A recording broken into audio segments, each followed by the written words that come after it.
Čau lidi, já jsem Pesy a dneska je tu nový pořad rybaření s Pesy.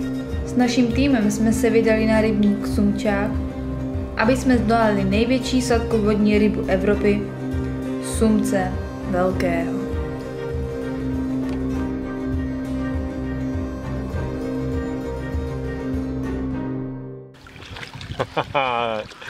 To je krása. Jdi. Na 3denní výpravu si musíte zbalit věci, které byste potřebovali i na 7denní výpravy. Proto nám to zabralo i celé auto. Po příjezdu jsme si naskládali věci do lodě a po chvíli nám odešlo jedno z pádel. Takže musíme nafouknout vlastní člun.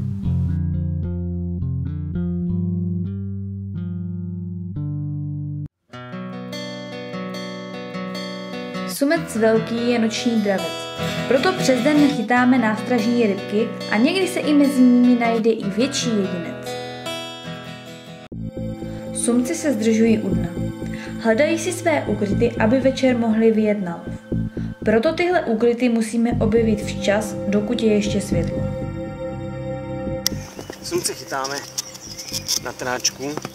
To znamená, že nějaké pevné věci, místa je tohle. Kůl může být i klidně větev. Navážeme 30 až 40 trací vlasec. Podobně jak na obratník.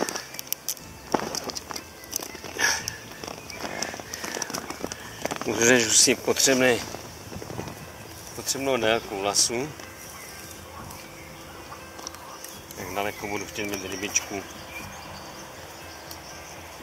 od kůlu. Nemusíte se bát, 40 vlase dá v pohodě přetrhnout. Je to dobrý, když je silnější, protože se sumec lépe přisekne. Teď na ten druhý konec přivážeme obratlík s rybičkou. Nedávám tam olovo ani kaču, protože je tady nízká voda a to by jen sumce mohlo odradit a nebo rušit. Takhle nastražíme lína.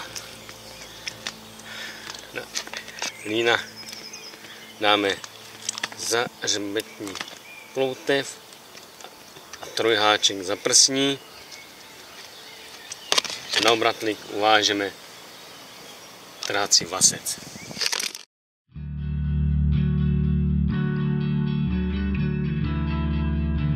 Udice už máme zavezené a ryby taky pumpují. Než se však setmí, tak se vybudeme s naší zavážecí otučkou.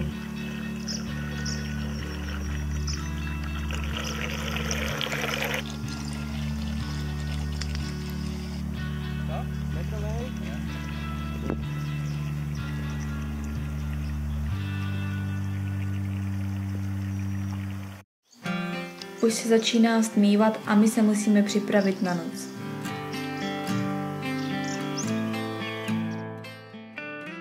Po dlouhé noci jsme všichni nevyspali. Existují sice pípáky na sumčí udice, ale my preferujeme cinkání rolniček a krásný východ slunce. Takhle bychom všechno jinak zaspali.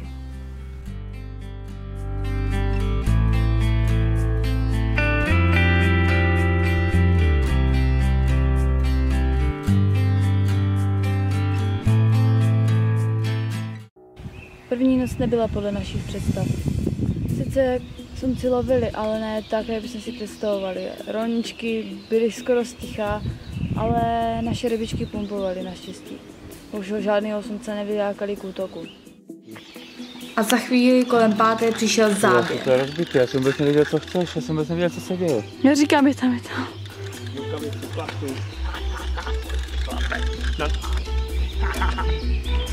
Yes! Yes! Very big fish! Wow! Tak to dám do podběráku? Ne, to dáš do ruky. Yes! Wow.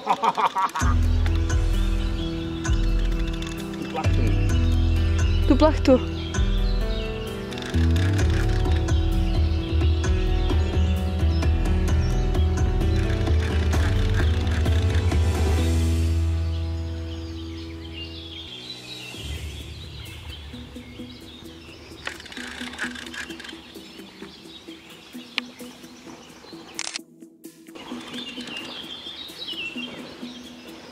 Hlavně ho neurvi. Pozor.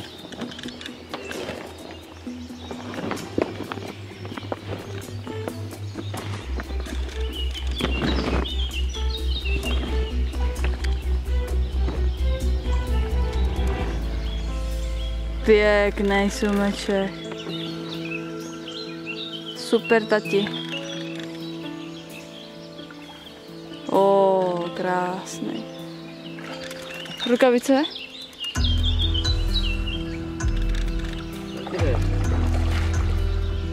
Máš rukavici na stole. Ten je krásný.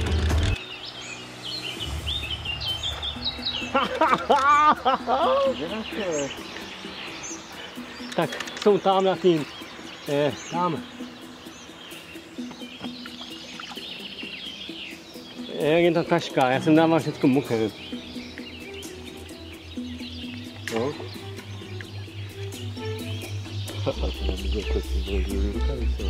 Pleskně to.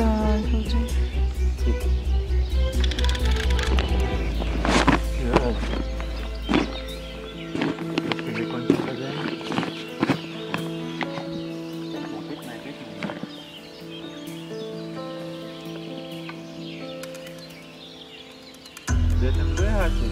Dívaj, on nedrží. Tak ho ne. Marta, kde je ten? Nevím. On nedrží.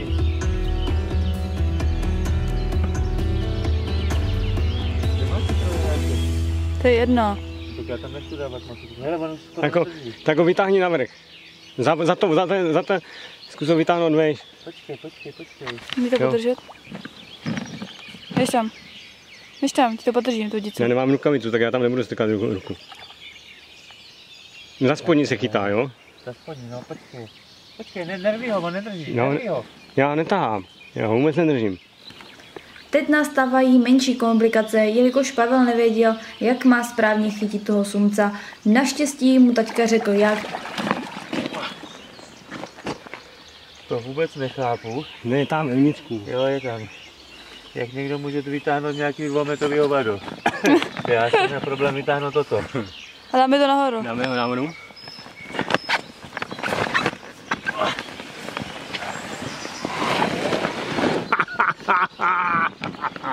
Tak kleště. Wow, Já jsem se zmatkoval, že on nedrží a on drží. Co to můžeš vytáhnout? Nerví. Jde to pryč hlavně. Si to bokem.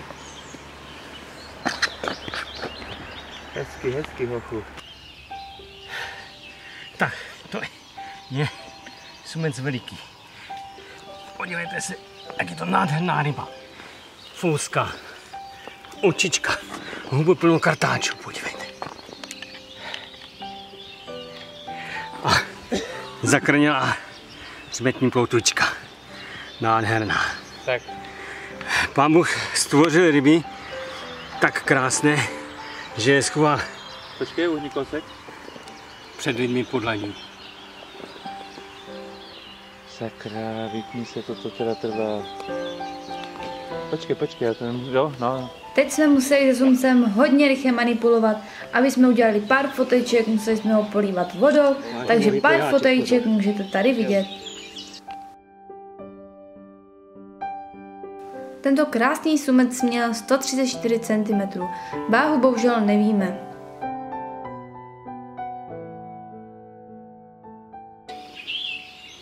Přes 150 cm sice neměl, ale potěšil. Na toho většího ještě čekáme. Ještě máme poslední noc před sebou.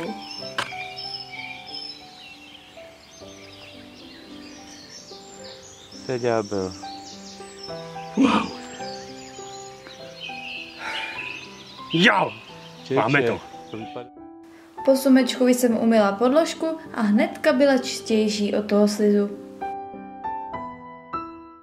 Na tomhle VIP místě by mohlo být hodně sumců.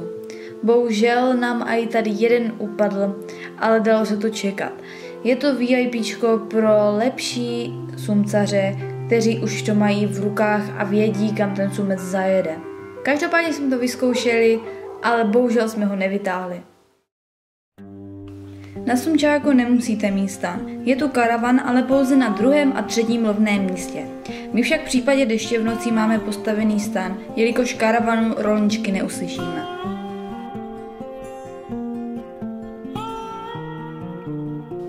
No a než se setmí, tak se zase budeme bavit malými rybkami, ale tuhle pasáž přeskočíme.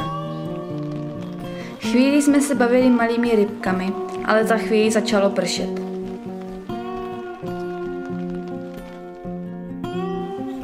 V noci má přijít velký nárazový vítr a proto jsme vydělali vařič a ohříváme se.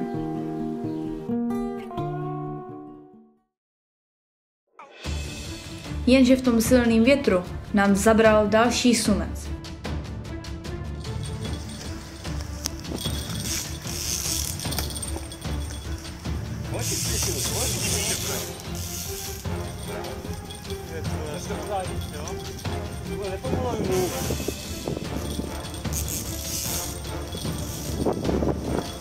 Eli, jdu si ho ven, přitáhni na motor. Třeba lovca nebo jak? Jo, tak lovca, no. Děkuji. No, nemohl to možná být takový.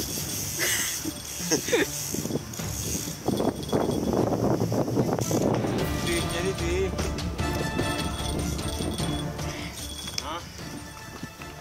A po delší době konečně byl u břehu.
Ještě.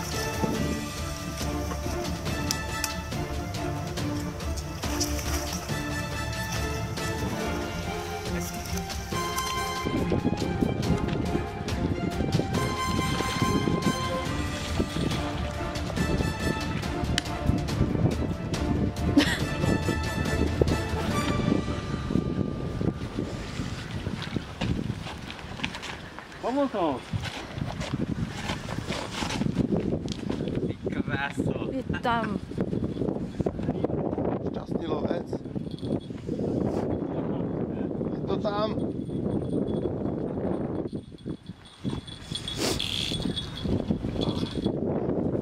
Tady jsou ještě. A drží pěkně. Je poctivě. Co vůbec je?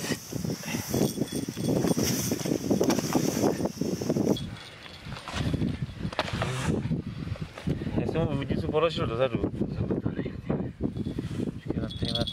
Počkej.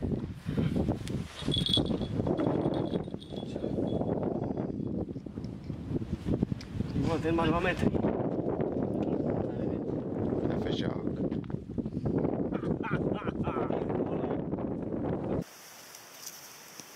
Člověče, ten má 1,90 m, jak řekl. Má. Jak řekl jsi, tak udělal. Jo, no. Mám ti skočit pro metr? A i pro tričko. Jo, a i pro tričko. Co? Nemáš na tričko. Tohoto krásného sumce zase jako taťka a vytáhl ho potom Pavel, protože Pavel prvně spal a taťka hlídal. Ale hlavně je, že jsme ho vytáhli a pokořili jsme víc jak 150 cm, takže jsme za to hrozně rádi a doufáme, že udělá radost i dalším lidem.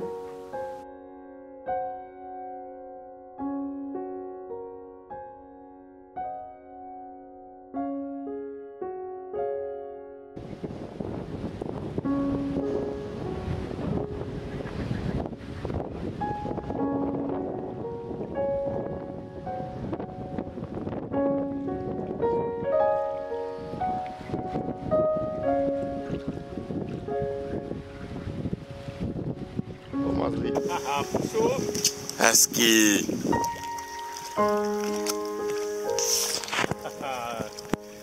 Krásný. Jo. Druhá noc byla o hodně lepší. Už jsme měli 3 záběry, z toho jsme proměnili jenom ten jeden, ten měl 190 cm, ale 2 nám utekly. Jeden byl asi o hodně větší, bohužel se nevytáhl, a ten jeden, to jsem ani nemohla vydělat ze stojanu. Každopádně doufám, že ještě něco zabere a my už se budeme muset balit. Nad ránem jsme ještě uviděli jednu vlnu a to byl asi největší sumec na sumčáku. Bohužel nám nezabral a my jsme se už museli zbalit a jet dom. Rybník sumčák bych asi shrnula tak, že ráno se můžete bavit s malými rybkami, které můžete chytat třeba pomocí fidra, a večer pak sumce. Já jsem se teda osobně tady na tomhle rybníku pobavila jak s malýma, tak i s velkýma. Sice jsem sumce nevytáhla, ale mi to vůbec nevadí, protože jsem to přála tady kolegům, mýmu štábu. A doufám, že když semka stavíte, jsou tu 3 lovný místa a já bych zvolila rozhodně tu 3, protože VIP, jak vidíte, je to tam plno chabaští a pro nesousedy je to velmi těžké. 1 a 2 nejsou špatné, ale lepší je ta 3. A 2 noci bych shrnula asi tak, že to bylo vážně super, protože jsme měli 5 záběrů, z toho jsme vytáhli 2 sumce. A myslím, že to rozhodně má smysl semka jezdit, protože ale v období zhruba tak někdy březen, duben a květen, protože později už je to takový prostě blbý na slunce. A u dalšího dílu, adie.